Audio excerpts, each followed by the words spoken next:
بسم اللہ الرحمن الرحیم۔ مسند احمد میں ہے کہ حضرت ابو بکر صدیق رضی اللہ عنہ نے نبی کریم صلی اللہ علیہ وآلہ وسلم کی خدمت میں حاضر ہونا چاہا۔ لوگ آپ صلی اللہ علیہ وآلہ وسلم کے دروازے پر بیٹھے ہوئے تھے، اجازت نہ ملی۔ اتنے میں حضرت عمر رضی اللہ عنہ بھی آ گئے، اجازت چاہی لیکن انہیں بھی نہ ملی۔ تھوڑی دیر بعد دونوں کو یاد فرمایا گیا، کمرے میں داخل ہوئے، دیکھا کہ آپ صلی اللہ علیہ وآلہ وسلم کی ازواج مطہرات آپ کے پاس بیٹھی ہیں اور آپ صلی اللہ علیہ وآلہ وسلم خاموش ہیں۔ حضرت عمر رضی اللہ عنہ نے کہا، دیکھو میں اللہ تعالیٰ کے پیغمبر کو ہنسا دوں گا۔ پھر کہنے لگے، یا رسول اللہ صلی اللہ علیہ وآلہ وسلم، کاش کہ آپ دیکھتے، میری بیوی نے آج مجھ سے روپیہ پیسہ مانگا، میرے پاس تھا نہیں۔ جب وہ زیادہ ضد کرنے لگی تو مجھے غصہ آ گیا اور میں نے اٹھ کر گردن ناپی۔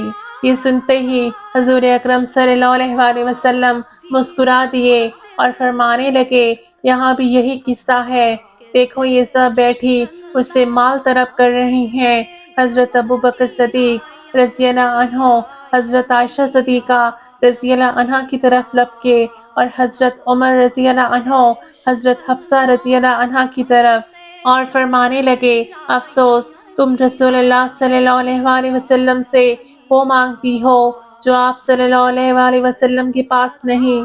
آپ صلی اللہ علیہ وآلہ وسلم نے جب حضرت ابو بکر صدیق رضی اللہ عنہ اور حضرت عمر رضی اللہ عنہ جو قرابت داری میں رسول پاک صلی اللہ علیہ وآلہ وسلم کے بہت قریب تھے اور رشتے میں دونوں رسول پاک صلی اللہ علیہ وآلہ وسلم کے سسر تھے، رسول پاک صلی اللہ علیہ وآلہ وسلم نے جب اپنے دوستوں کے بدلتے ہوئے تیور دیکھے تو انہیں روک دیا، ورنہ عجب نہیں تھا کہ دونوں بزرگ اپنی اپنی صاحبزادیوں سے غیظ و غضب کا شکار ہوتے۔